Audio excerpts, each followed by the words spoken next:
Hello everyone, চলে এলাম কাশ্মীরি আলুর দমের রেসিপি নিয়ে।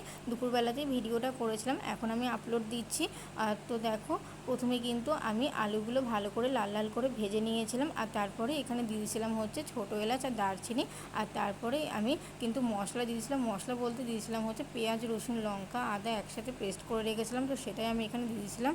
আর তারপরে দিয়েছিলাম হচ্ছে নুন, তারপরে দিয়েছিলাম হচ্ছে হলুদ, আর তারপরে দিয়েছিলাম হচ্ছে জিরের গুঁড়ো, আর তারপরে দিয়েছিলাম হচ্ছে একটু কাশ্মীরি লঙ্কার গুঁড়ো। তো সব কিছু দিয়ে কিন্তু ভালো করে মশলাটা আমি কষিয়ে নিয়েছিলাম, তো দেখতেই পাচ্ছ।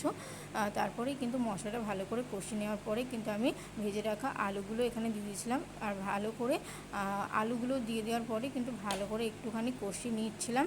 তো ভালো করে কষিয়ে নেওয়ার পরেই কিন্তু আমি এখানে দিয়েছিলাম হচ্ছে কাজু আর চালমগজ পেস্টটা।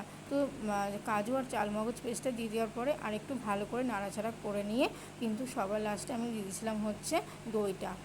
আর দইটা দিয়ে দেওয়ার পরেই কিন্তু একটু নাড়াচাড়া করে নিয়ে তারপরে এখানে দিয়ে দিয়েছিলাম হচ্ছে চিনি। তো দেখো, এটা কিন্তু খুব চটজলদি আমার রান্না হয়ে গেছিলো। তো তোমরাও চাইলে কিন্তু এরকম কাশ্মীরি আলুর দম বানাতে পারো বাড়িতে। তো দেখো, তোমরাই দেখো, আমার কিন্তু রান্নাটা কিন্তু প্রায় হয়ে গেছিলো। তো খুব তাড়াতাড়ি এটা হয়ে গেল। তো দেখো, ঠিক এরকম হয়েছে। আর তারপরে কিন্তু এর পাশাপাশি আমি কিন্তু পাঁপড় ভাজতে শুরু করে দিয়েছিলাম। তো খিচুড়ির সাথে পাঁপড় হবে না তার কখনো হয়? তো আজকে দুপুরবেলা তো মেনু তো তোমরা তো জানোই, তোমাদের বলেইছি যে কাশ্মীরি আলুর দম আর হচ্ছে গোবিন্দভোগ চালের খিচুড়ি আর হচ্ছে পাঁপড় ভাজা। তো দেখো, আমার কিন্তু পাঁপড়গুলো ভাজাও কমপ্লিট হয়ে গেছিলো। তো এই ছিল আজকে মেনু।